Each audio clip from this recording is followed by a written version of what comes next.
తులారాశి వారికి ఈ వారం కొంత సానుకూలమైన పరిస్థితులు గోచరిస్తోంది. వ్యాపారపరంగా కొంత అనుకూలమైన పరిస్థితులు గోచరిస్తున్నాయి. రావాల్సిన బెనిఫిట్స్ ఏవైతే ఉన్నాయో వస్తాయి. లోన్ మంజూరు అవ్వడం కానీ, క్రయ విక్రయాలు కానీ, ఒక ఫ్లాట్ కానీ, స్థలం కానీ అమ్మి బిజినెస్ మీద ఇన్వెస్ట్మెంట్ చేద్దాం అనుకున్న వారికి కొంతవరకు అనుకూలమైందని చెప్పవచ్చు. అదేవిధంగా ఉద్యోగంలో మార్పు కోసం ప్రయత్నం చేసేవారికి మంచి మార్పు ఉంటుంది.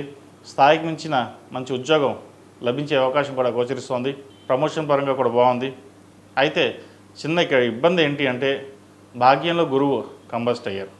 అది ఈ నెల 21 వరకు ఉంటారు కాబట్టి చిన్న చిన్న ఆటపోట్లు అనేవి ఏర్పడతాయి. అంతకుమించి ఎటువంటి ఇబ్బందులు ఏమీ ఉండవు. కాస్త పిల్లల ఆరోగ్యం పట్ల కాస్త జాగ్రత్త తీసుకోవాలి. పంచమంలో రాహు అంత బలంగా లేడు. సంతానం పట్ల కొన్ని జాగ్రత్తలు తీసుకోవడం చెప్పదగినది. ముఖ్యంగా గర్భిణీలు అయితే ఆరోగ్య విషయంలో జాగ్రత్తలు తీసుకోవడం చెప్పదగిన సూచన. అదేవిధంగా ఏదైతే ఆరోగ్యపరంగా ఇబ్బందులు అయితే ఉన్నాయో వీరికి ఆరోగ్యం కుదుట పడుతుంది.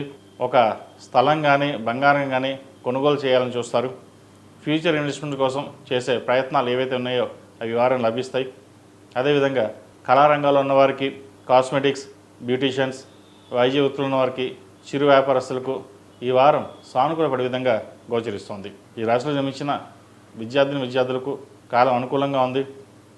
ఏం చేసినా మంచి ప్రయత్నాలు ఫలించే దిశగా గోచరిస్తోంది.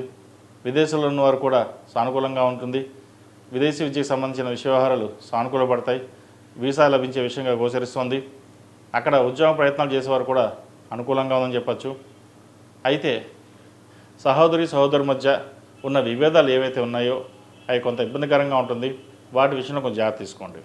ఈ రాశిలో జన్మించిన స్త్రీలకు ఉద్యోగ అవకాశాలు చక్కగా ఉన్నాయి. వ్యాపారం చక్కగా ఉంటుంది. గడిచిన 4 వారాల కంటే కూడా ఈ వారం చాలా బాగుందని చెప్పచ్చు. రావాల్సిన ధనం చేతికి అందుతుంది. వ్యాపార అభివృద్ధి బాగుంటుంది. మంచి లాభాలు తెచ్చే విధంగా గోచరిస్తోంది.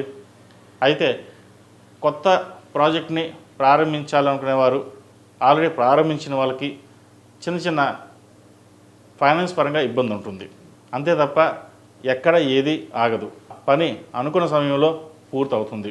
ఈ రాశివారు ప్రతిరోజు ప్రతినిత్యం దక్షిణామూర్తి స్తోత్రాన్ని పఠించడం, అదేవిధంగా ప్రతిరోజు అమ్మవారికి మొగలు పువ్వు కుంకుమ కానీ, కొబ్బరి కుంకుమతో కానీ ప్రతిరోజు అష్టోత్తరంతో పూజించండి. అమ్మవారి కటాక్షం వల్ల ఫైనాన్స్ పరంగా కొంతవరకు ఇబ్బందుల నుంచి తొలగుతాయి. ఈ రాశిలో జన్మించిన వారికి కలిసి వచ్చే సంఖ్య 7, కలిసి వచ్చే రంగు బ్లూ. ఏదైనా పని మీద బయటికి వెళ్ళేటప్పుడు సోమవారం కానీ శుక్రవారం నాడు కానీ వెళ్ళండి. మంచి ఫలితాలు ఉంటాయి.